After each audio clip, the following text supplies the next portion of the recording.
Good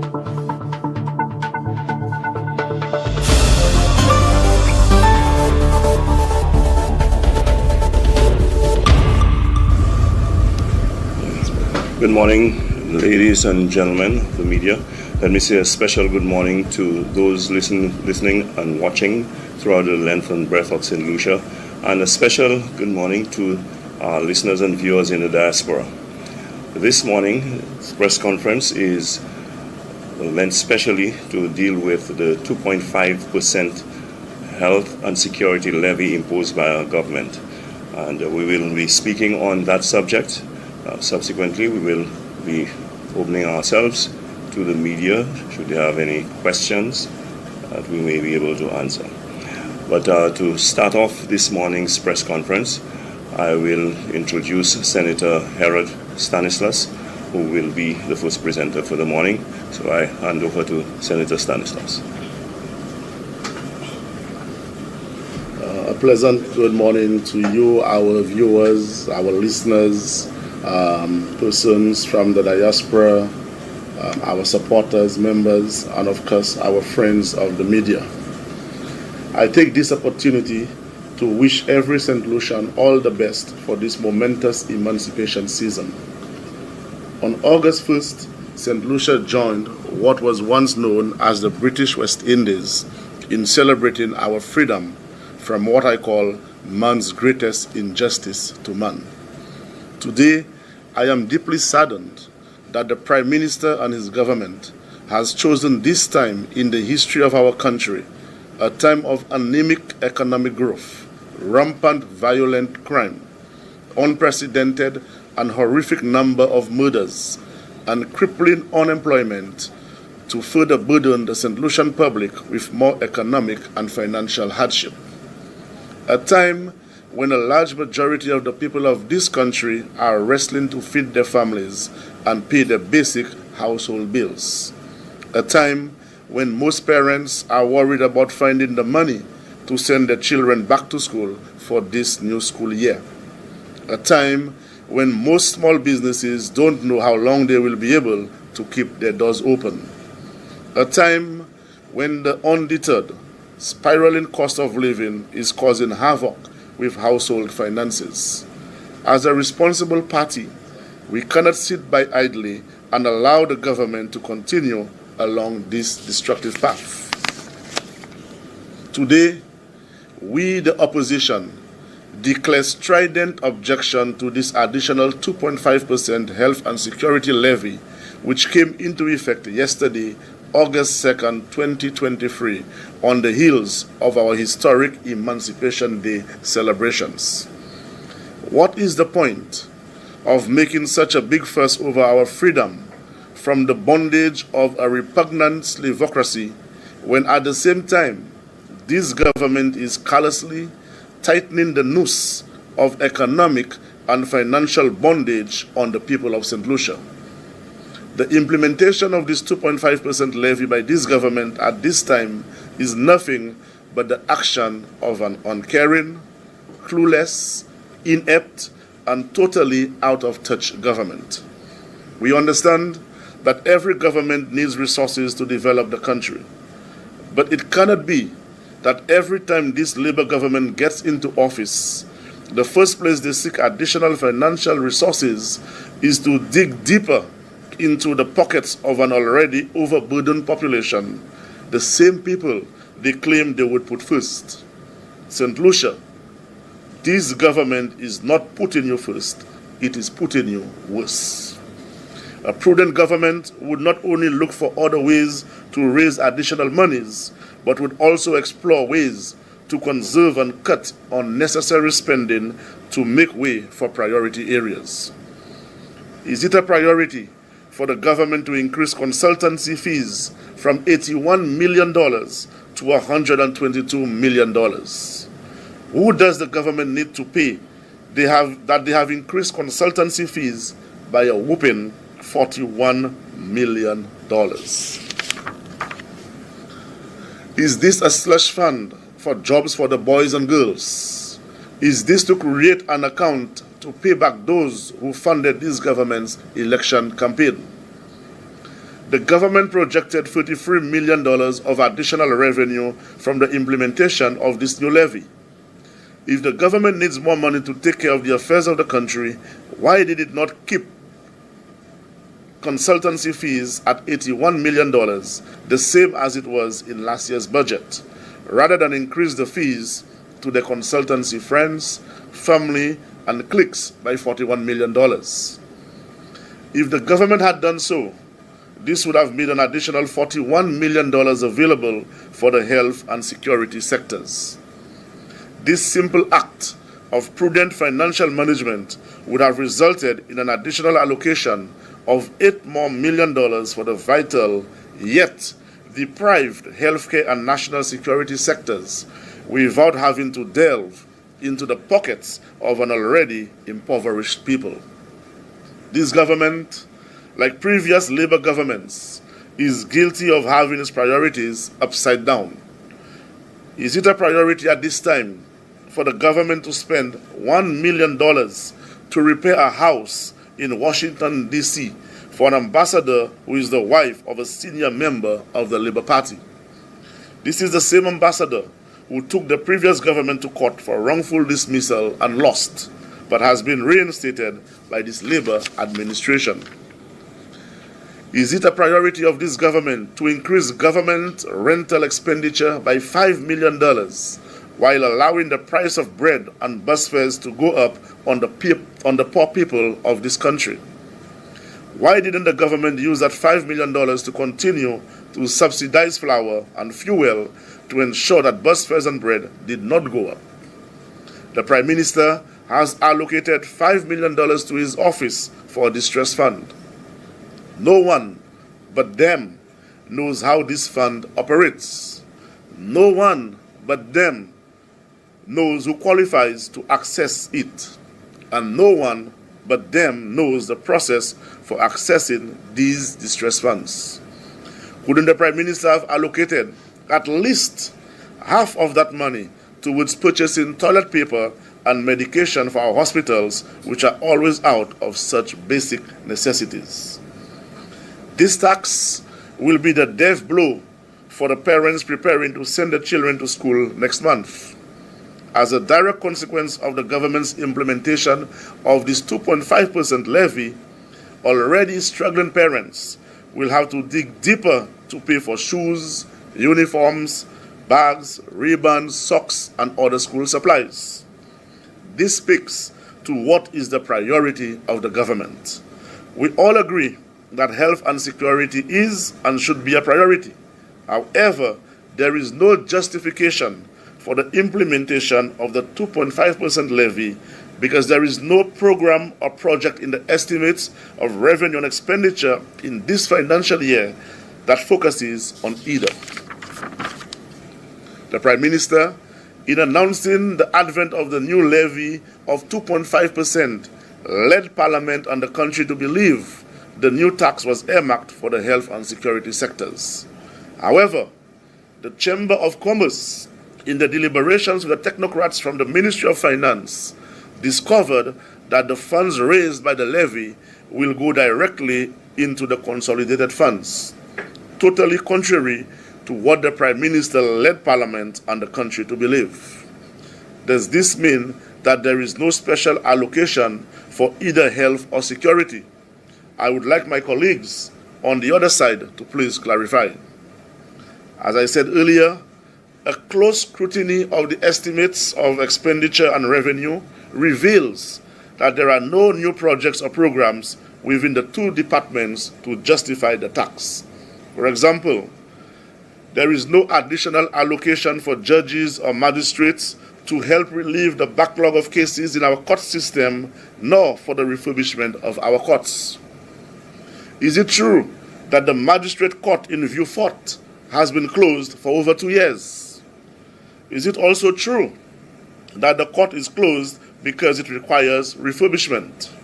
If the government is serious about the health and security of the citizens and our many visitors to this country, as their rushed implementation of the 2.5% health and security levy suggests, why isn't there an allocation in this financial year's estimates of revenue and expenditure for the refurbishment of the Vieux-Fort Magistrates Court.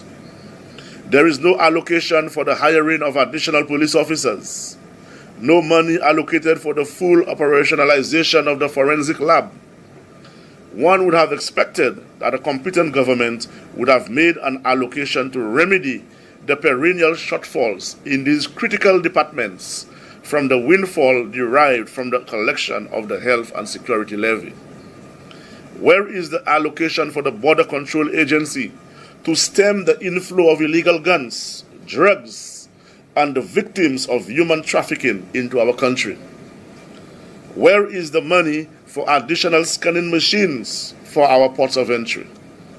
Where is the additional money for the desperately needed detection dogs, which this Prime Minister, in a recent speech in the House of Parliament, ignorantly declared as unnecessary and outrageously expensive? Under the title Health, in this year's financial estimates of revenue expenditure, there is no allocation for the reconstruction of St. Jude's Hospital, a project that has been 14 years in the making and something this SLP government campaigned so vociferously for when they were in opposition. How much will it cost to complete St. Jude's? When will the construction commence? Who will be the contractor? How long will it take? And equally important, has the ministry responsible submitted drawings and designs to the DCA for approval? Has approval to recommence construction been granted? The government has remained mute in response to these important questions, yet still they have implemented a 2.5% more taxes on the backs of St. Lucians. Where is the transparency and accountability that this government promised us? Consequently, we are left with no choice but to conclude that the government is not telling the people of St. Lucia the truth. The additional tax is nothing more than a compound increase in VAT to ensure that they can continue to live lavishly at the expense of the taxpayer.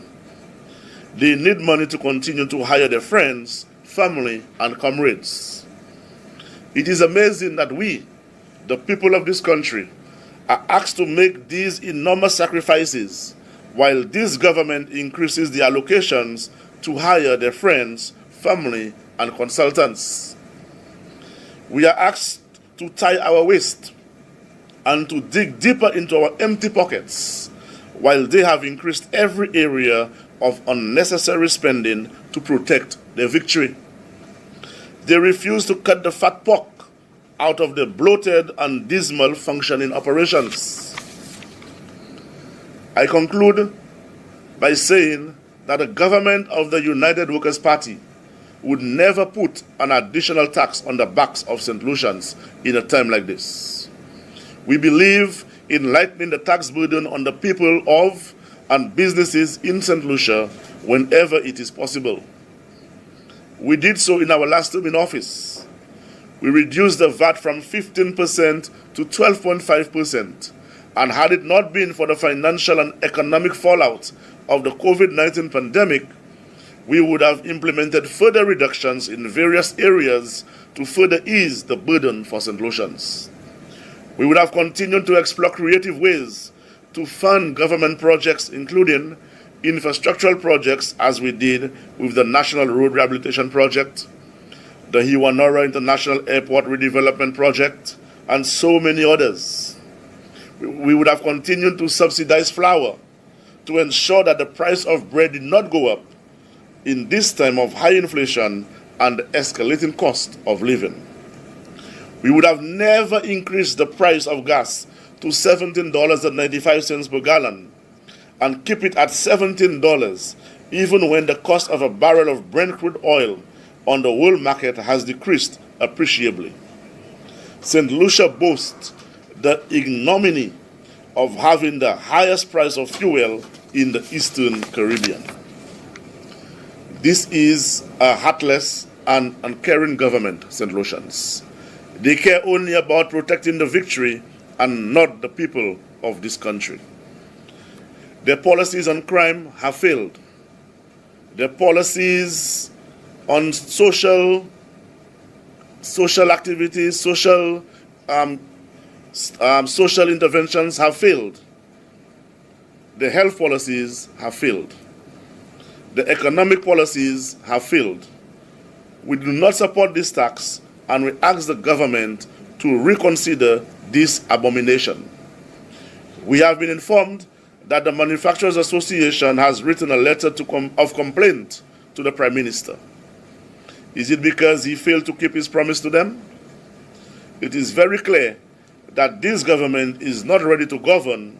They are confused and out of their league. They have no solid plans, and they are busy trying to cover up this failed implementation of an additional 2.5% tax. I hope that good sense prevails and the government relieves the people of St. Lucia by the annulment of this additional, unnecessary, and cruel tax. I thank you.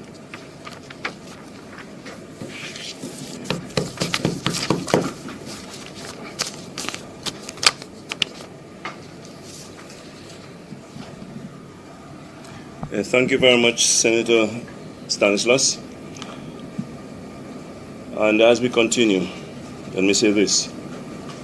While St. Lucians were being dazzled by our government with celebrations, celebrating the second anniversary in office, their victory, celebrating emancipation, we found ourselves next day waking up to the imposition of a 2.5% levy on the backs of St. Lucia, further exacerbating the high cost of living and making life more difficult for especially the poor in this country. In a country where inflation is already high, it would be expected that a government would do everything in their power to alleviate the plight of their citizens by implementing policies that would lighten the burden that St. Lucians face with regard to the high cost of living. And I say that there is a high cost of inflation in St. Lucia today because 5% inflation is considered to be high. And if you look at the figures of 2022, we were hovering about 6.4%. And as you would well appreciate, the situation has worsened in the last year. Quite apart from the plight of the poor in St. Lucia, I worry as well about what implications those policies will have for our medium, small, and micro businesses that exist in this country today. Because while the larger, more established business establishments may be able to absorb that 2.5% levy, that in itself will make the smaller businesses uncompetitive and may even result in the folding up of startup businesses. This is certainly not the approach that should be taken if you were to build an economy. As we would well know, in situations where additional costs are placed on merchants, they will naturally pass on that cost to the consumer, making life harder for especially single parents in this country and low-income citizens of this country. We want to ensure that our policies as a country does not stifle the growth of our people and our entrepreneurs, but instead provide the environment for them to grow and for our economy to prosper. What we see with the St. Lucia Labour Party is a policy of extensive and almost singular approach of taxation that is imposed on St. Lucians to the extent that, quite apart from the implications of the external inflation that we are experiencing, we here locally, through the policies of our government, are compounding the situation with the creation of even more inflation. And so I call on the government to review their approach, to take stock of their policies that has been to date and will continue to be deleterious to the economic prospects of our poor people especially and our small businesses. Because they must understand that with the approach of overtaxing the population as they are doing now, what will happen is that people will have less disposable income. As a result of having less disposable income, there will be less spending on discretionary goods and services. As a result of this, what we will experience is a decrease in the level of commerce taking place in this country. Consequently, we will have a shrinkage of the economy, and we St. Lucians will be experiencing harder times than we are already experiencing. And so, while the government did nothing to stem the tide of their part in terms of implementing the local inflation, because we can do very little, I must confess, about the international inflation that we inherit. What they could have done was, as my colleague indicated, continue the subsidies on some of the basic items, okay, where we could have kept the price of some of our staples, such as bread, from increasing. We have a situation where, in recent times, bread has gone from 25 cents to 45 cents. We have a situation where the cost of transportation has increased. Doesn't the government realize the impact that has on the poor and even the middle class of this country? Almost all of us, in some form or fashion, use transportation. Almost all of us eat bread on a daily basis. But quite apart from the increase in the price of bread creating hardship for especially parents, the increase in transportation cost has implications for many other commercial developments in this country. And of course, the increase in the price of fuel, it's not the increase, but the high cost of fuel in this country resulted in the increase of transportation, while the government was boasting about the enormous revenue being derived from the taxation on fuel. This is not a government that is concerned or cares about the plight of its people. This is not a government that has its people's best interests at heart. And of course, quite apart from that, the approach to economic development is one that has failed and has not stood the test of time. To try to get blood out of stone, and like my colleague indicated, with an already anemic economy, if you continue to bleed that economy, what will eventually happen is that you're going to kill the economy. And so we advise as an opposition that the government take a different approach. And they would be well advised if they were to adopt some of the policies of the United Workers' Party.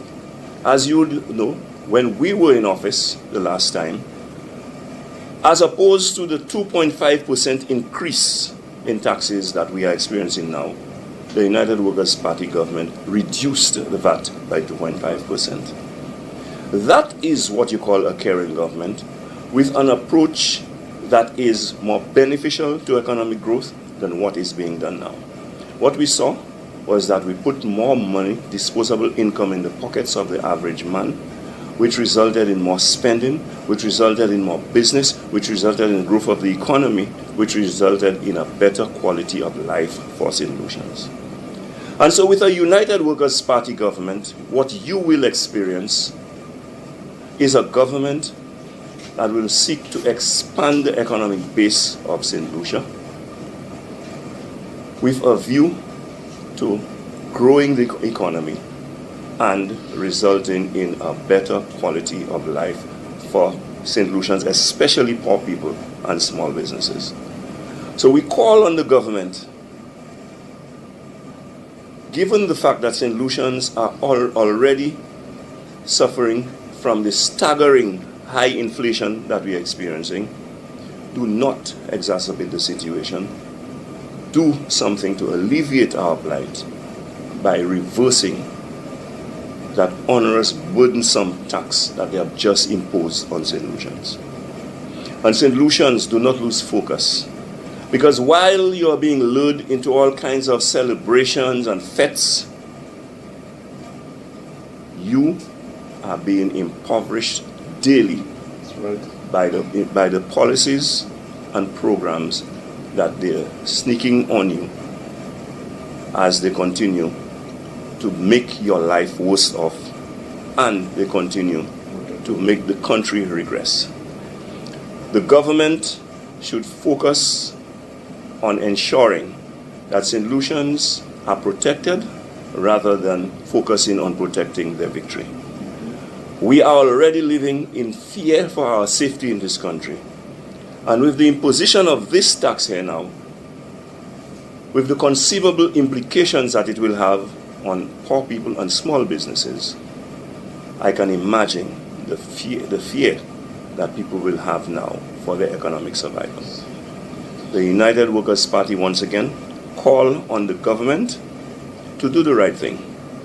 Stop extorting from the people of St. Lucia more and more, instead of providing for them an environment where they can grow and get more and more from a buoyant economy, if they do the right thing and implement the right policies. I thank you. So now we are open to questions from the media. If you should have any questions for Senator Stanislas or myself, feel free to proceed. Senator, earlier when you were speaking about the levy, you said by implementing this levy, it shows that this government is on the current government. However, Prime Minister Bill J.P. recently indicated that the levy was implemented with a view of having a minimum inflationary impact. Is your response to that? Well, as we articulated, this 2.5% levy is going to have serious financial implications for the people of St. Lucia. It's a compounded tax, and no matter how you look at it, it's added to cost insurance and freight. Two merchants, whom my colleague said earlier, is going to pass the cost to consumers. So definitely the people of St. Lucia will have to take out more from their pockets for certain goods and services. So it is going to make life worse for people. The Prime Minister knows very well that this is going to have a negative impact on the livelihoods of St. Lucians, and he's deliberately trying to mislead the population to think that nothing is going to happen financially to them. You also spoke about St. Lucia Hospital earlier. The government had made Chesapeake $200 million from the Saudi Arabian government to complete the hospital. Do you think it's a step in the right direction? Would you repeat your question? I said you spoke about St. Lucia's Hospital earlier. Mm-hmm. The government just secured $200 million from the Saudi Arabian government. To complete the hospital. Don't you think that's a step in the right direction? Well, I would hope that if they receive this money from the Saudi Arabian government, they would fast track the completion of St. Jude's Hospital, because St. Jude's Hospital is a national project which needs to be completed. It impacts people not only in the south of the island, but the entire of St. Lucia. And if they did receive that money from the Saudi Arabian, we're hoping that they're going to come out and explain to the nation the process of which this money is going to be used in terms of completion of St. Jude, in terms of contractors, in terms of approvals from this year, which I alluded to earlier, timelines, and all of that.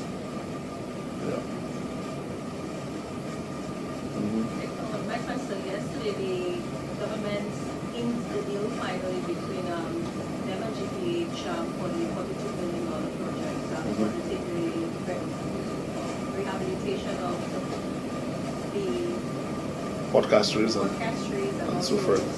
I want to get your thoughts on that.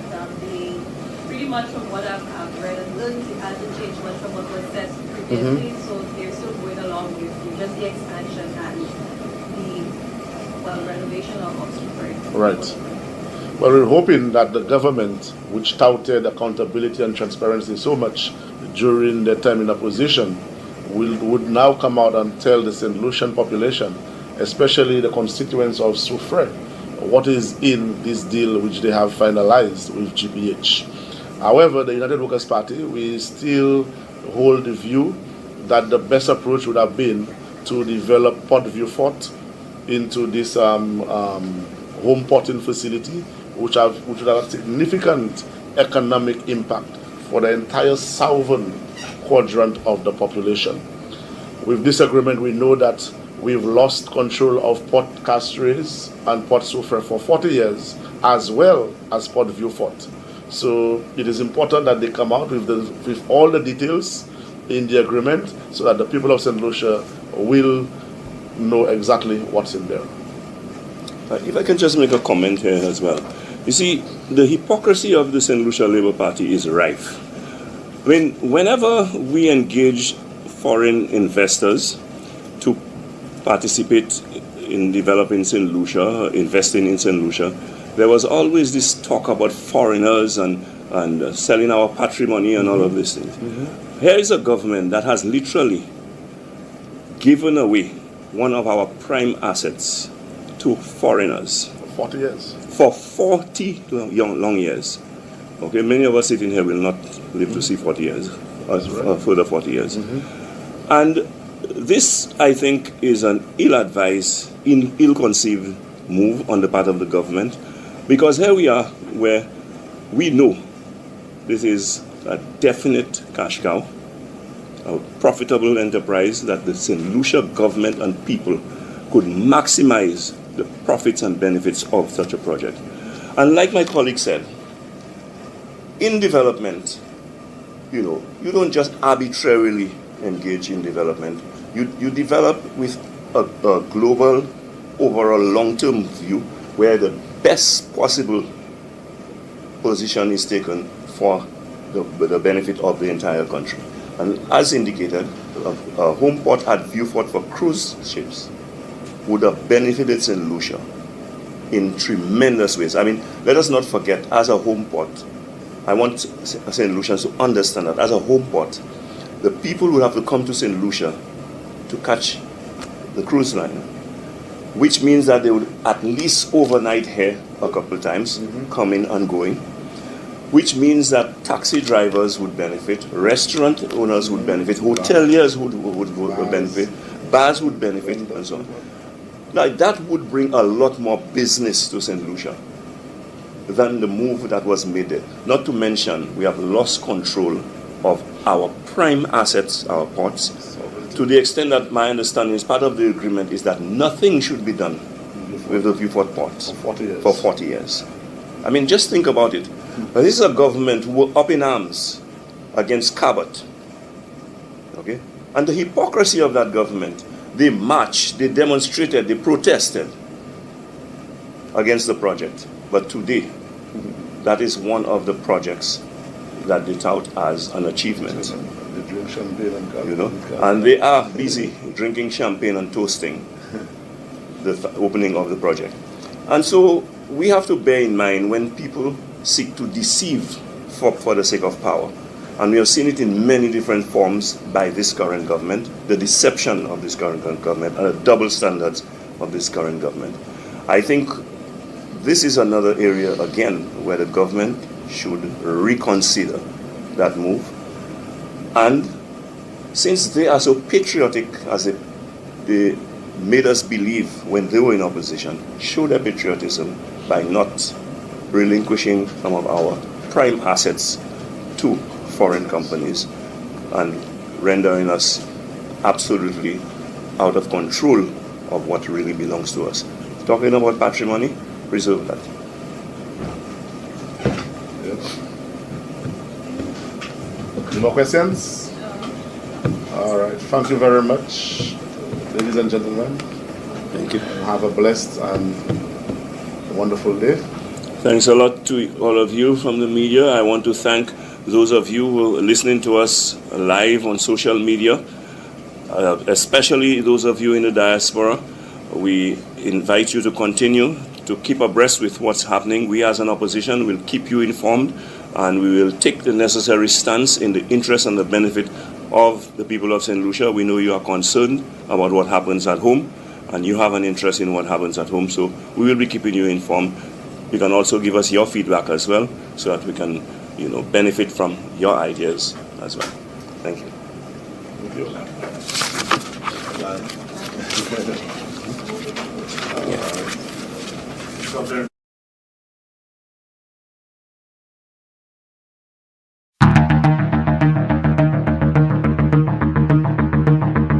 Less than 2 years into the reign of the Labour regime, St. Lucia's patrimony is not only under threat by Philip Pierre's bad policies, but is being recklessly sold to friends, family and foreigners. The latest act of detaching St. Lucia from her most prized lands came with the sale of the Banand lands along the Castries Harbour. The lands were owned by the National Housing Corporation.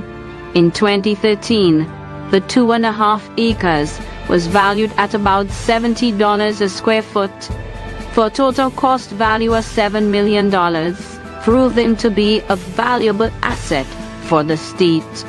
However, in December of 2021, a decision was taken by Housing Minister Richard Frederick to dispose of the high-value asset. Former SLP Senator and prospective candidate Terence Skinny Sinclair was hired to undertake the property valuation. His report assessed the market value at $3.5 million. That's half of what the lands were going for 10 years ago. Prime waterfront property enclosing one of the most scenic ports in the Caribbean, with thriving commercial and tourism activity. And for whatever reason, the value of the lands was further reduced to $25 a square foot for sale at a mere $2.5 million. The beneficiary? The daughter of Reno Kajada. But has a different name. So was that because she's genuinely buying the land? Is that they were just trying to avoid detection? UWP leader Alan Shasley has raised critical questions concerning this blatant act of nepotism. What becomes of the lands when the new owners of the Castries port come in? How would the land factor into the plans for the redevelopment of the harbor to include a fishing village at Banans Bay?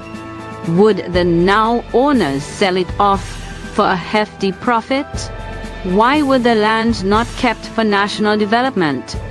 Why not allow investing St. Lucia or SASPA to take ownership? According to Frederick, SASPA rejected an offer to purchase.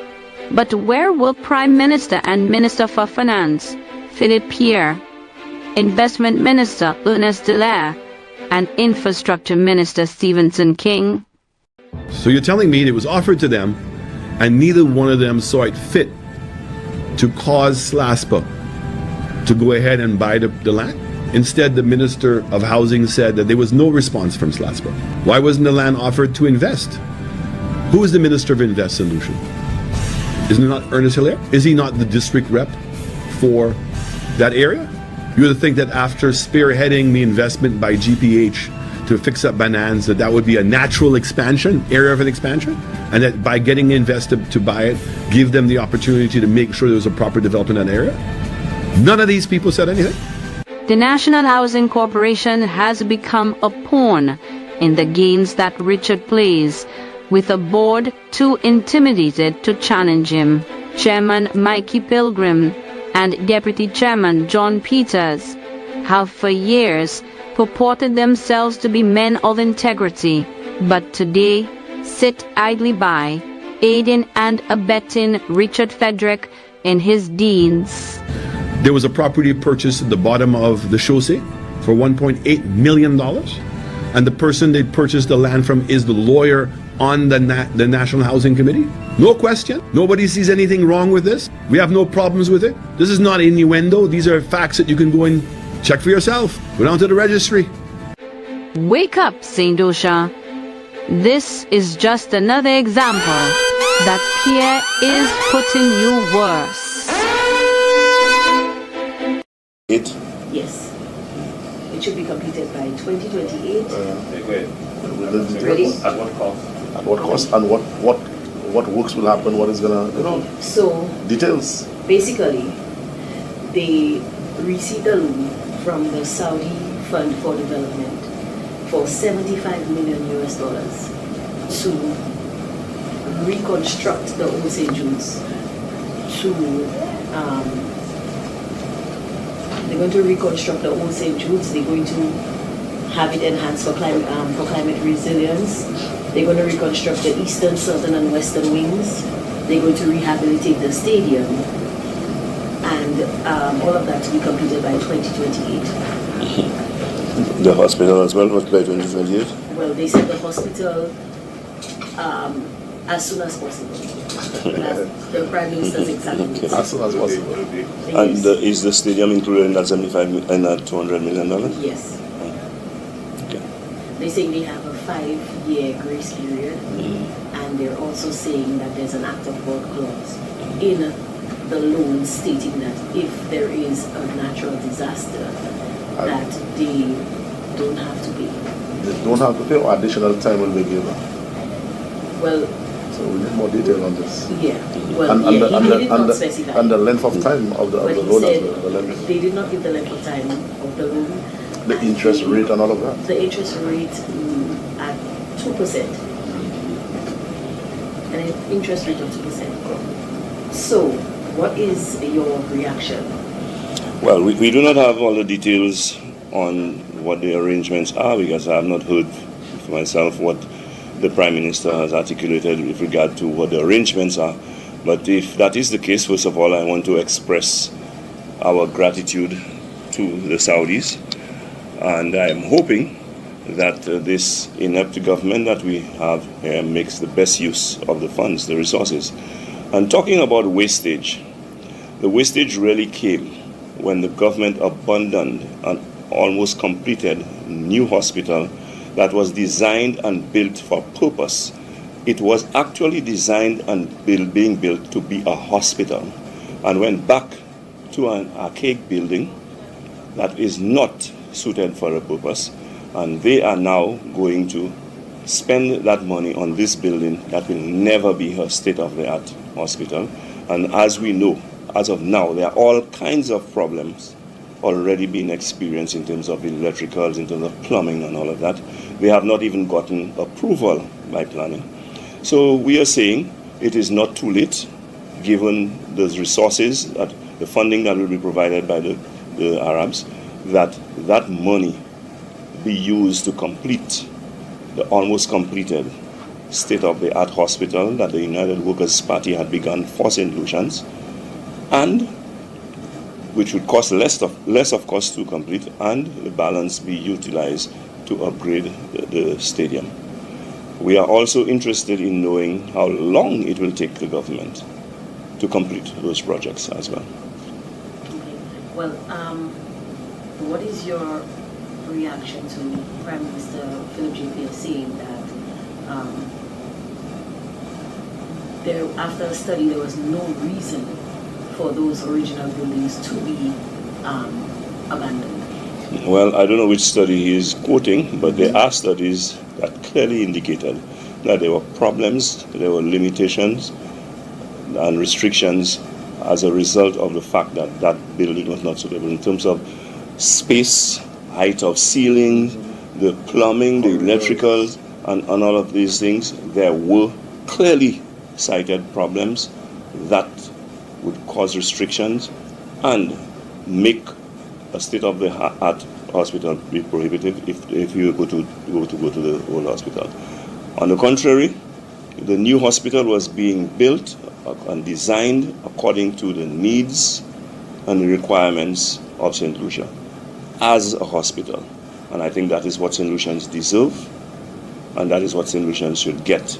And that business of abandoning the project just because it was not conceived by your administration, I think that is where, as a poor country, we squander a lot of scarce resources and we play politics ahead of the interests of our nation and our people. Just to clarify, how much would it cost to complete the building that the Alan Shasta administration started? Do you recall how much it was? I don't recall. I think it was said that it was about 80% complete, Completed. but I do not want to give you I any. think it was an additional 35 to 40 million.